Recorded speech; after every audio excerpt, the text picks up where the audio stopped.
Let's go! Baiklah saudara-saudari, nah di kesempatan kali ini kita akan melakukan praktek seminar yang dimana dimulai pada tanggal 17 Mei 2024, tepatnya pada jam 16.59 waktu Indonesia bagian Barat. Saya buka. Pada kesempatan kali ini, saudari-saudari, kita akan melihat pemaparan hasil penelitian dari Sentina Aryani Rusinaga tentang judul pengaruh model pembelajaran kooperatif tipe Team-Fire Share atau TPS terhadap hasil belajar siswa. Tema 8, subtema 1, daerah tempat tinggalku pada siswa kelas 4 di SD Negeri Pematang Siantar. Untuk saudara-saudara, kita saksikan pemaparan dari Sentina Aryani Rusinaga. Baik, perkenalkan nama saya Sentina Aryani Rusinaga dengan NPM 2101010065 dari PGA 2. Jadi kali ini saya akan memaparkan skripsi saya mengenai pengaruh model pembelajaran kooperatif IP Team-Fire Share atau TPS terhadap hasil belajar siswa. Tema 8, subtema 1, daerah tempat tinggalku pada siswa kelas 4 di SD Negeri Pematang Siantar.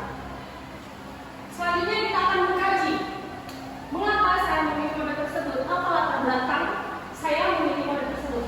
Kita tahu bahwa di setiap sekolah itu bukan termasuk untuk menjatuhkan guru atau bagaimana, tapi seringkali kita lihat dalam kondisi di sekolah bahwa guru masih sangat sering melakukan pembelajaran yang konvensional artinya yang monoton dan membosankan, sehingga membuat siswa itu tidak tertarik untuk mengikuti proses pembelajaran.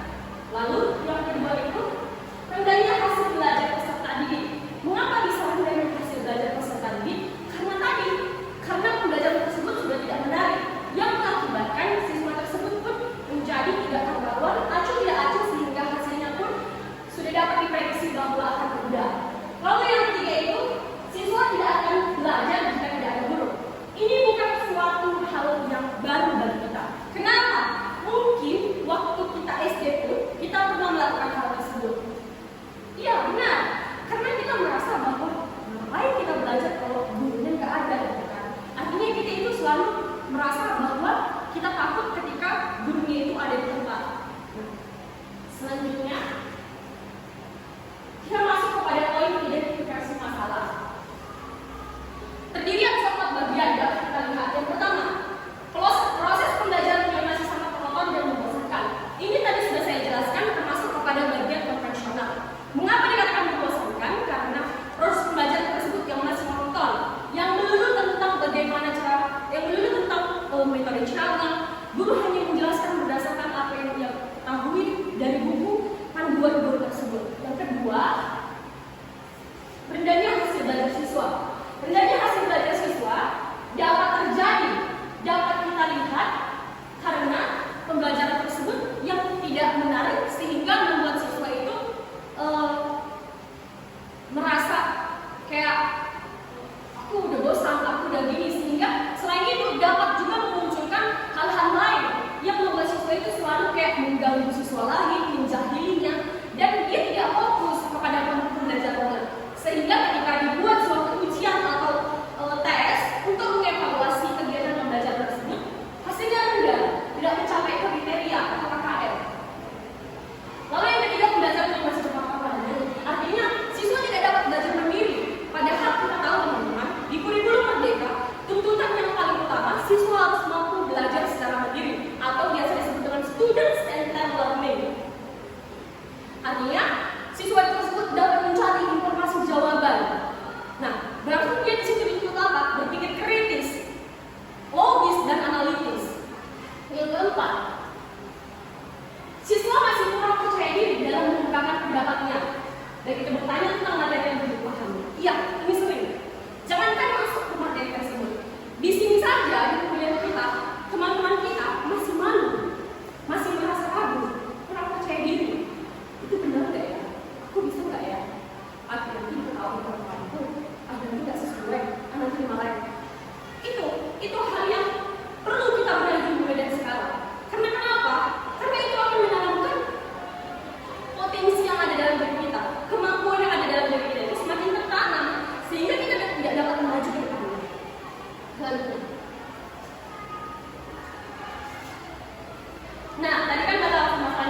lebih dan tidak.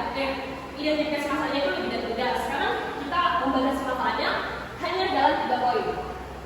Yang pertama, penelitian ini membahas tentang pengaruh model think very set atau TPS. Artinya, melalui model penelitian ini diharapkan ada hasil yang lebih baik ke depannya, sehingga menunjukkan pembelajaran yang menarik, yang membuat siswa menjadi lebih aktif, hasil belajar semakin lebih bagus, dan tingkat atau mutu dari kualitas pembelajaran yang semakin baik ke depannya. Yang kedua itu, hasil belajar diperoleh dengan memberikan tes.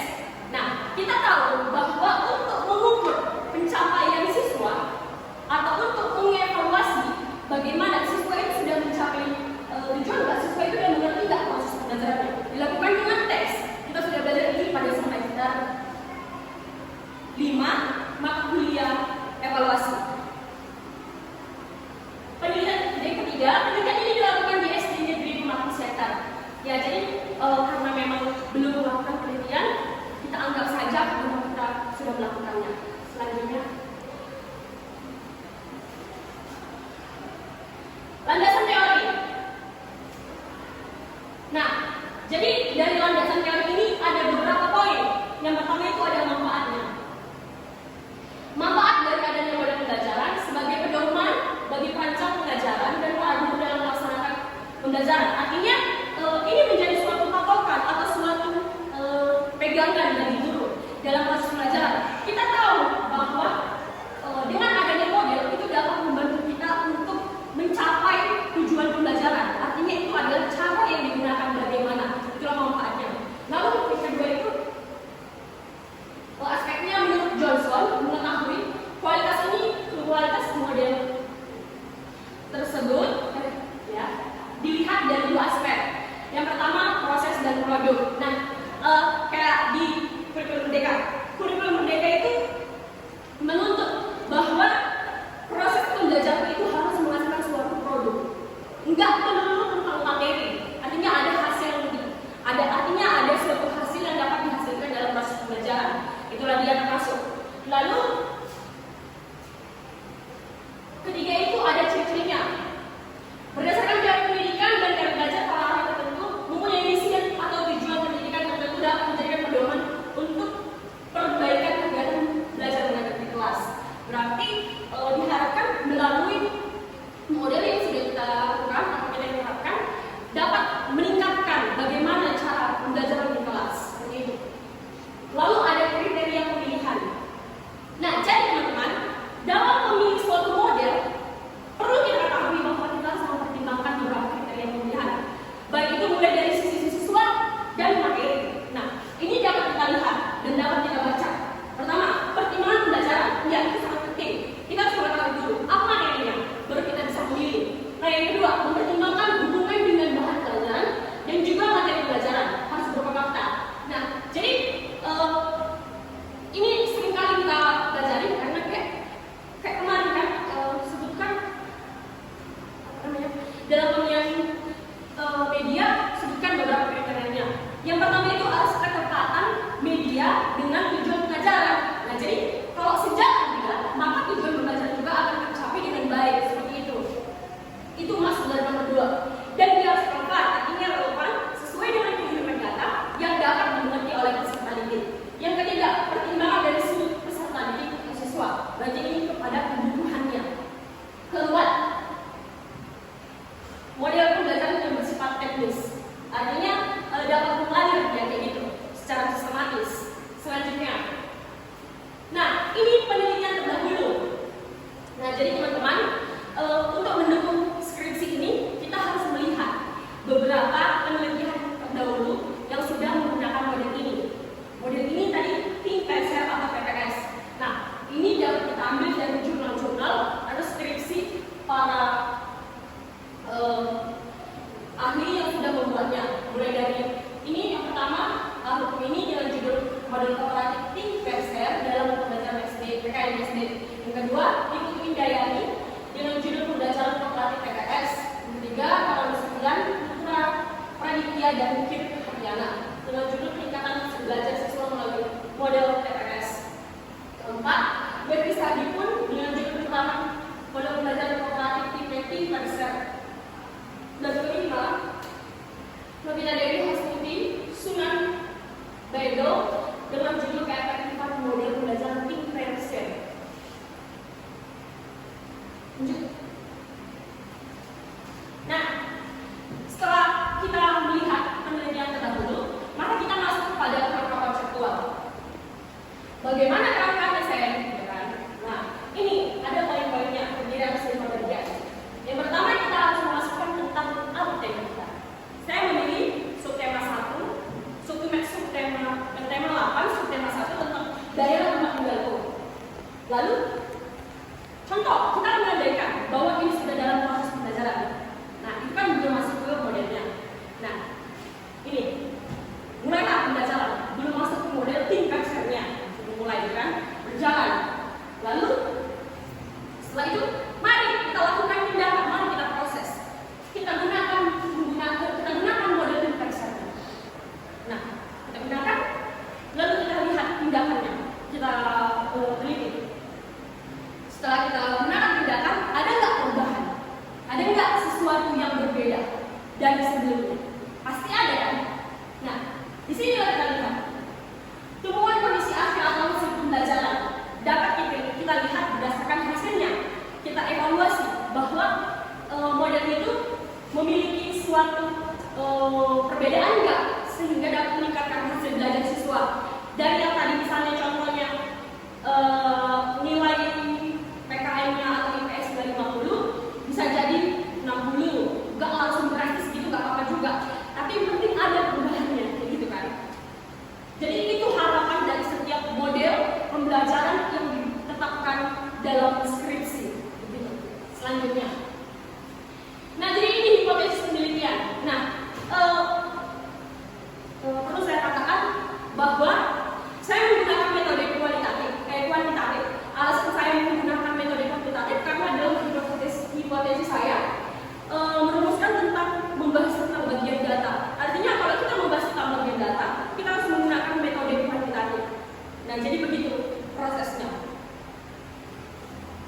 Hipotesis penelitiannya terdapat pengaruh penggunaan model tim persen atau TPS terhadap hasil belajar siswa pada subtema 1 di SD di kelas 4 SD Pemalang Center.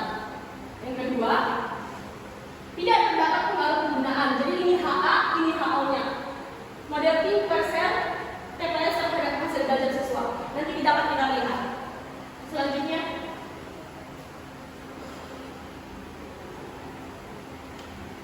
jadi jenis penelitian kalau tim persen ini perlu kita ketahui apa itu tim persen. Tim itu berpikir, P itu berdiskusi, C itu berbagi. Nah, model ini sangat efektif digunakan dalam proses pembelajaran. Model ini juga pengembangan dari kurikulum Merdeka, menuntut siswa untuk lebih aktif, kreatif sehingga dapat mengemukakan pendapatnya sendiri ataupun dia dapat belajar sendiri secara mandiri. Karena model tim persen ini melakukan kerjasama antar sesama siswa. Artinya kalau misalnya dia mau mengutarakan pendapat kepada gurunya atau kepada temannya yang lain, tapi melalui model ini dia menjadi kayak lebih ternyata aku bisa, ternyata aku mampu, begini, begitu, begitu. Jadi itu harapan dari model ini. Jenis penelitian model ini, jenis penelitian yang akan dilaksanakan adalah eksperimen dengan pendekatan kuantitatif sesuai dengan buku Arifurto 2018 Alam 9 menyatakan bahwa eksperimen adalah salah satu cara dalam mencari hubungan sebab akibat atau hubungan kasual antara dua faktor yang sengaja ditimbulkan oleh peneliti dalam mengeliminasi atau melakukan faktor lain yang terganggu. Jadi nanti ini masuk ke pretest dan post-test. Nah, untuk mengenai hasilnya nanti mungkin di semester 8 kita tahu 4 dan 45-nya setelah kita terapkan bagaimana hasilnya. Ada nggak perkembangannya melalui metode kuantitatif dan model TPS ini? Ada nggak mulai dari pretest sampai post-testnya? Ada nggak perkembangannya? Atau malah sebaliknya lebih tinggi lebih tinggi pretest daripada post-test? Nanti kita lihat. Selanjutnya, nah masuk kita ke poin utama TPS. Menurut Kim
diajukan pertanyaan langsung dijawab dulu.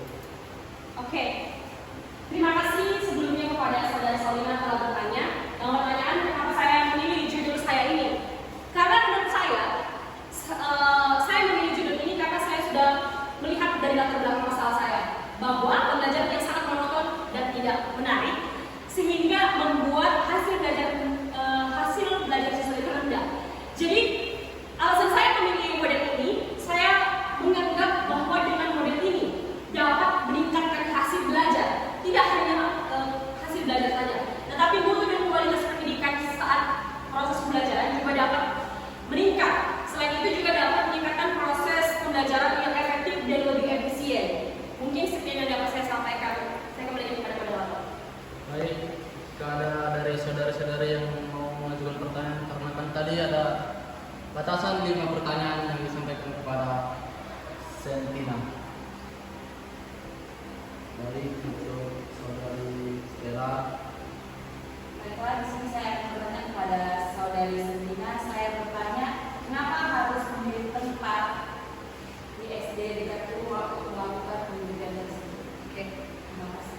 Oke, baik. Terima kasih atas pertanyaan dari saudari Stella. Dengan pertanyaan, kenapa harus memilih tempat yang dekat dengan tempat tinggal saya? Terima kasih. Jadi begini, saudari Stella. Alasan saya mengapa memilih tempat yang dekat, yang pertama karena waktu yang disediakan oleh kampus kita sangat terbatas. Jika saya memilih ke tempat yang lain, artinya saya masih harus mendadak, mencari tahu bagaimana lingkungan sekitarnya, bagaimana lingkungan belajarnya. Nah, jadi itu merupakan salah satu alasan mengapa saya memilih SD terdekat di tempat yang dekat dengan tempat tinggal saya. Selain itu, yang kedua, dengan saya memilih SD tersebut mungkin karena sudah saya ketahui bagaimana situasi dengan lingkungan sekitar, kondisi fisiknya, kondisi siswanya, kondisi gurunya, dan kondisi yang lainnya. Jadi itu agar dapat lebih mudah membantu saya untuk menyelesaikan skripsi saya, dan waktu yang ditentukan oleh kampus dalam penelitian itu hanya 2 minggu. Sehingga inilah alasan mengapa saya memilih SD terdekat. Terima kasih. Jika ada lagi dari saudara yang bertanya, dipersilakan.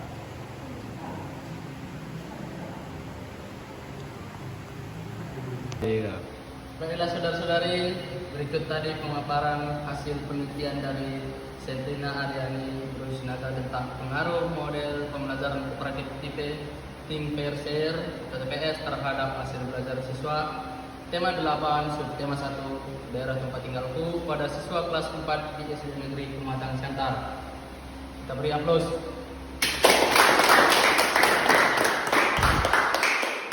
Ya. Baiklah, jika ada lagi dari saudari ingin bertanya kepada Sentina, dipersilakan. Baik, itu Betalia dan pertanyaannya. Baik, terima kasih. Di sini perkenalkan nama saya Betalia Margarita. Saya mau bertanya kepada Sentina. Lalu, kenapa Anda tertarik mengangkat topik ini dalam penelitian Anda? Oke, terima kasih atas pertanyaan yang disampaikan oleh saudari Betalia. Dengan pertanyaan, kenapa saya tertarik untuk mengangkat ide ini? Nah, jadi untuk menjawab pertanyaan dari saudari, alasan saya mengapa tertarik karena model ini masih jarang digunakan. Kenapa? Saya tadi mengatakan masih jarang digunakan karena model ini adalah pengembangan dari kurikulum merdeka.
Bintang, Alika. Bintang. Untuk saudari Bintang, silakan pertanyaannya. Baik, perkenalkan nama saya Dina Sinta. Saya ingin bertanya, pada identifikasi masalah terdapat ada pada identifikasi masalah, tapi mengapa Anda memilih 3 identifikasi padahal yang dikatakan masalah, padahal yang satu lagi itu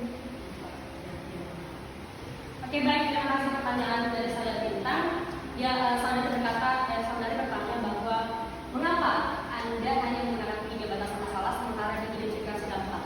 Nah, jadi sesuai dengan yang diharapkan oleh dosen pengampu matematika Pak Riko Rifandi Purba bahwa mengatakan identifikasi masalah itu harus lebih dari 3. Makanya saya memilih 4. Nah, kenapa nggak gunakan semua pembatasan masalah? Gitu. Karena ini juga pembatasan. Harus lebih kecil dong, harus dibatasi dong. Dan tuntutan dari Pak Riko mengatakan bahwa batasan cukup 3. Mungkin sesingkat itu jawaban untuk menjawab pertanyaan Anda. Saya katakan kepada menerapkan. Baik, ada saudari semuanya. Ada satu pertanyaan lagi, kurang genap dari 5 pertanyaan. Terus silakan pada saudari Malika. Baik, terima kasih. Perkenalkan nama saya Malika Salmara. Yang menjadi pertanyaan saya, apa tujuan utama kamu dalam memilih penelitian ini? Oke. Baik, terima kasih kepada saudari Malika. Dengan pertanyaan, apa tujuan utama saya memilih model penelitian ini? Tujuan utama saya ialah untuk meningkatkan hasil belajar siswa. Selain untuk dapat meningkatkan hasil belajar siswa, proses pembelajaran juga lebih efektif, efisien, dan kualitasnya lebih bagus lagi. Tidak hanya semata untuk melihat hasil tanpa melihat proses. Proses itu tidak pernah mengkhianati hasil. Itu yang perlu kita ingat, bahwa itulah tujuan utama saya memilih model ini. Mungkin terima kasih. Mungkin sekian dapat saya sampaikan. Saya kembalikan pada penerbangan. Itu Sekian. enggak ada coba. Ada ini kawan kan? Enggak. Ish, Oh, oke.